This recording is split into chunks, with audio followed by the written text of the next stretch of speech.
All right, so here we are again. For those that are just tuning in, you are tuned into the Rundown at IBNX Radio Network, where we are on the road to celebrating 8 years. I say on the road because our 8th anniversary is apparently in September. So we're on the road to the 8-year celebration. I'm one of the former hosts, but still family, Ricardo D. Rice from the Leadership Blend Media Company. That encompasses the Leadership Blend television show, the Leadership Blend live podcast, the Leadership Blend magazine. Oh, yes, a lot of blending around here. And a documentary that we're working on. So at this time, we are going to welcome our next guest. And this next guest is another one that I've seen and followed her career for a hot minute.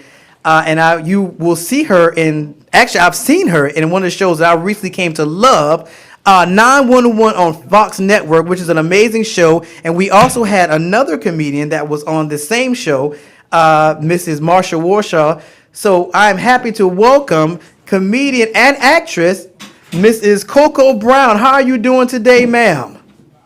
I'm good. How you guys doing? We are doing well. I am so honored to have you on this interview with me. I count it a privilege and an honor to have you here. Oh, thank you, honey. Thank you. How you doing? Oh, my pleasure, my pleasure. All right, so for everybody that may not know, tell everybody about you. How'd you get started in this? Oh God. How I got started in all this? Got to give much love to my boy Onyx Lithicum. I went to college with. He saw something in me that I didn't know was there. Introduced me to a guy that people know from the Tom Joyner Morning Show, Chris Paul and Huggy Lowdown. They owned a comedy club in Maryland back in the day. They thought I was funny at a barbecue, invited me to open mic night. The rest has been history. If people are wondering where do I know her from, a lot of people know me from Tyler Perry's For Better or Worse. That was on for 6 seasons on OWN. I played Jennifer, as well as the movie Single Moms Club that is played probably every weekend on BET or Lifetime. Facts. People have also seen me as well as in The Neighborhood with Cedric the Entertainer, 911 on Fox, of course. Never Have I Ever on Netflix, which is airing right now, season 2.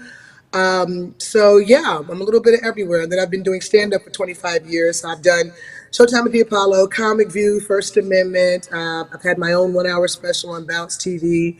And my new Netflix 1-hour special, Famous Enough, is coming out this fall. Nice. Okay, so I will definitely say that you are one of the comedians that the role that you play in, because I recently fell in love with 911 and everybody had been talking about it for a hot minute, and I was just like, nah. And then I saw Angela Bassett. And I was like, wait, Angie in this? I was like, oh, I gotta check this out. Yeah. And I was producer. I did not know that until I saw the credits, and I was like, oh my God, not only is she one of the kick butt characters, she's executive producing this bad boy, and she got a spinoff in Lone Star. Black female in any show. And the highest paid black female in any show on I network television. just saw that. Man, you black women are killing it. But your character, and like I said, I know that comedians, they get into acting and they take roles. A lot of times those roles kind of mimic their comedic prowl. But when I saw your character in 911 as a caregiver for Abby and her mother, I was not only touched, I was blown at that range. I mean, I know you've done other stuff, but that particular character for me, I was like, wow, for a comedian to have that kind of range. Like, I literally felt like I knew you. Like, I was like, oh my God, that's my caregiver for my grandma. Like, I was really like touched by that role. Like, how was that role for you to do it? I have to give all props to the late, great John Singleton. That man changed my life. And I say that because when I came off the run with Tyler Perry, Hollywood has a love-hate relationship for the man. Yeah. And they like to pigeonhole people who work for him. Yes. Especially our people, okay? Not just the others, our people. Yeah. And so when I came off that run, even though I had done Two Broke Girls, Don't Trust the Bee, and Apartment 23, I'd done various movies that would be considered mainstream. They tried to pigeonhole me and put me in that category. And if it wasn't for John Singleton, who one night saw me literally at a comedy club in LA, and at the time he was going to do a Baby Boy 2. Really? And he said, this was going to happen at one point. But wow. What had happened, He had asked me to come in. He goes, I have this character that plays Taraji's Yvette's character's best friend. He goes, I think you'd be perfect. So I ended up going to his office for lunch. We went through this script that he'd already written. We talked about it. We ran through some scenes. And he said, Coca, you got range. You're just not funny. And I said, well, a lot of people don't know that because they think that because I've done just more comedic roles, they don't know that I am classically trained. I have I minored in theater in college, and I've done independents and movies like that. So it's like people didn't know that, I'm just not funny. But John saw it. And when everybody else was trying to put me in that little box of the fat, funny sidekick or just the funny girl that popped, John saw something else in me. So when John got the deal for Snowfall, he brought me in for one of the roles. And I went all the way to network. And even though I didn't get the role, John was like, they ain't ready for you. He said, they don't know that they haven't even scratched the surface with Coca Brown. So at the time, he was directing a few of the episodes of American Crime Story, The People versus OJ. He called me the next day that I didn't get the role on Snowfall and said, I have another role for you and you don't even have to audition. Just send me in a tape reading these lines. And it was the role for Queen Bee, which was one of the jurors on the show. And, her role was to have this kind of silent relationship with Johnny Cochran that was played by Angela's husband, Courtney. And where we had a lot of dialogue with no words, where he knew I kind of had this power over the jury. So he goes, Kobe, you have this ability to act with your eyes. You can do so much with your eyes and your expressions. That put me in front of Ryan Murphy, who was the creator and executive producer of American Crime Story.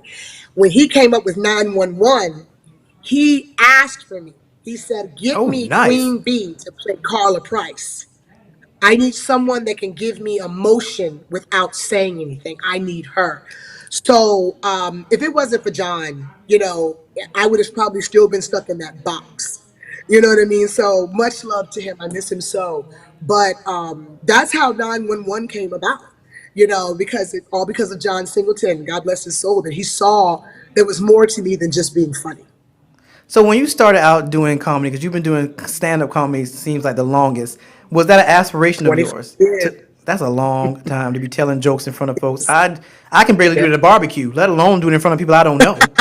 I mean, that's a talent in itself. I just want to make sure you know that that's a talent in itself to be able to do that. Talent I never knew I had. A talent I never knew I really possessed. I knew I could be funny, but I never ever imagined doing it for a living. No, that was never a dream of mine. I mean, if you look at my yearbook and they say, where will you be in 5 years? Under my name is Claire Huxtable. What does that even mean? Being kept by a doctor? What does it even mean? To me, even though she was a fictional character, and I love Felicia Rashad, the first time I met her, I literally almost passed out because she's been like an icon to me. She was the epitome of just classy, boss, Black women, and the way she carried herself and everything she did, whether it was being a mother, a lawyer, a wife.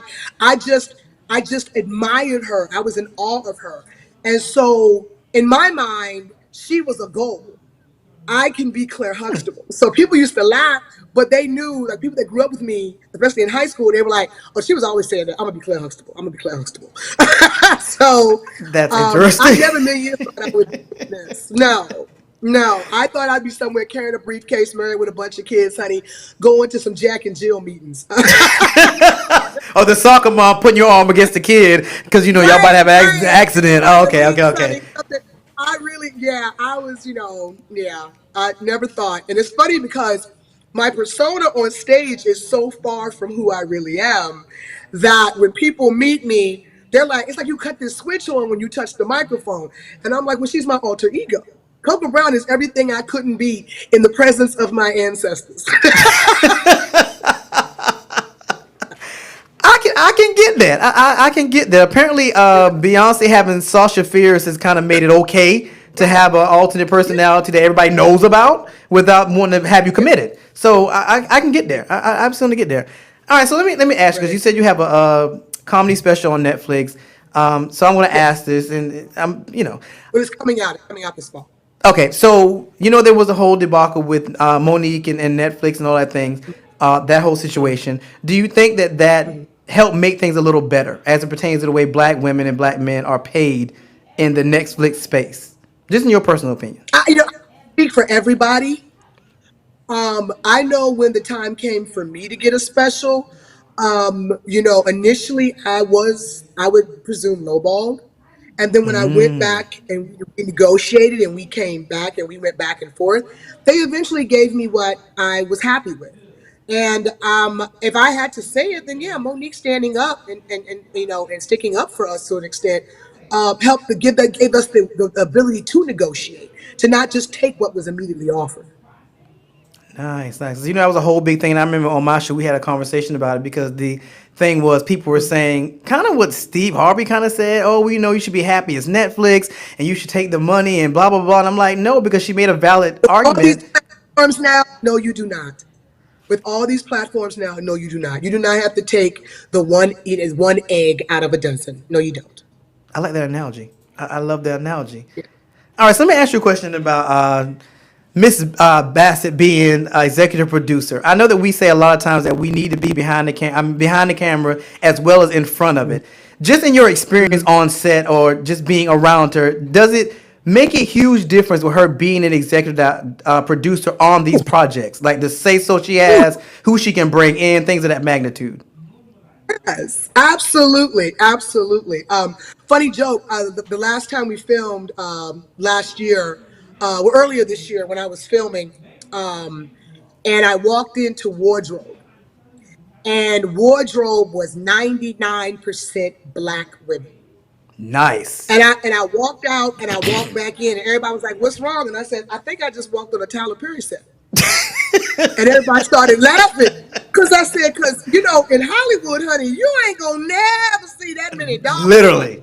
Okay. Literally. And I'm not even there, but I know But that. honey, Just no, like seriously, usually you be on a set and you'll see another one of you, and it's like Mama Boney, Mama, Mama, like and to walk in and see that many black women, I was like, what? What? And then you'll be on set, and the sets are so diverse. You have black, white, Latino, white, gay, straight, trans. It's like you have so many elements, and it's like, wow, wow. Like, because normally it would just be kind of a, boys club, and you know what boys I'm talking about. facts, facts. And so to see the diversity, I know that she's got a hand in it. You can't tell me no different, that she has a hand in that diversity, that there's such a representation of every person on this planet in that room. I mean, look at 911, Gavin McHugh, he really does have CP. He has cerebral palsy. And the last time we've seen someone with an actual disability, as you may call it, or whatever, might have been Jerry on Facts of Life back in the day. Yeah, that Okay. was a So long it's time like, ago. exactly. So to see that is so amazing, and it just makes you feel so comfortable because the representation is there. But absolutely, Angela, I'm sure Mama Ange got her hand on all that. I'm sure. You And know then the Ryan Murphy is very one big for advocacy of diversity as well. I think that's the thing that really threw when you look at the portfolio of Ryan Murphy from Pose to this to American Horror Story. He's just so diverse, and I've noticed that his cast are reflective to actually want to tell the story of Pose and Ballroom and allowing it's crazy, it's amazing. All right, so let me ask you this Yeah. because we're winding down. Actually, so tell me, what are your next projects? What are you currently working on? Right now, I actually just got finished doing a table read for P Valley. I'll be on P Valley this Ah, new season. seriously? So yeah, Oh my God! This it's a and lot of I. funny, and I ain't funny either. My character is very different from anything that you've seen me do. I'm not stripping, but let's just say it's very So different no from pole anything else sliding or that I've. nothing. I mean, you're not gonna be Not Uncle Clifford's yet, best friend not or something. yet, but I don't put nothing past the great Miss Katori Hall, honey. Anything is possible. You have to walk in there knowing that anything is possible. But yeah, so you guys can see me on the new season of P Valley on Stars. I also have a reoccurring role on the new show BMF, Black Mafia Family, that's going to be coming on Stars as well. That's another role that is not comedy. It's something very different. It's more dramatic. And but you guys can see me do comedy. Never Have I Ever on Netflix right now is in season 2. Our new season is out. We just got signed up for season 3, so I'm pretty happy about that. And I have a new show that I'm on as well called Single Drunk Female, which is going to be on Freeform, and it stars Ali Sheedy from The Breakfast Club, if y'all remember that Oh, movie from the 80s. nice, Yeah, so nice. Well, I just want to say, yeah. all right, last thing, how do people get in touch with you? Like, how do they find you on social media and stuff? Now, you know I got to talk about this. Now, Hope had me do this to talk about this daggone conventions rock. Did she talk about the award ceremony and all of that? Because I want to make sure I don't want to make I Hope mad. I want to say yes because I didn't interview her, so I will say yes. So we're Okay. gonna say yes. August 30th, the Comedy Legends Awards. We're honoring Marsha Warfield, Ricky Smiley, J. Anthony Brown. Make sure you guys get your tickets. It's going to be at the Rebel in Atlanta, August 30th at 7 p.m. Get your tickets. Okay. I didn't want Hope to get mad at me. But yes, I'll be hosting that with Tyler Chronicles. So make sure you guys get that. All But right. yeah, people can reach me at my website, Coca Brown, the number 4life.com. That's COCOA Brown, the number 4life.com. You guys can find me on all social media handles. You just got to put in my name, honey. COCOA Brown, Coca Brown. Make sure you don't forget that A, because if you do, you will get a porn star, and that's not me. Yeah, I don't know what they're going to have me doing on P Valley, but it ain't me yet. Okay. But make sure y'all add that A. Add that A. Okay.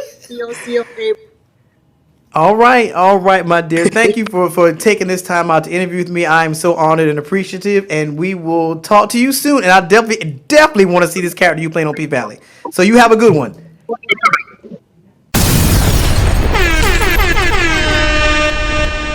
IBNX Radio.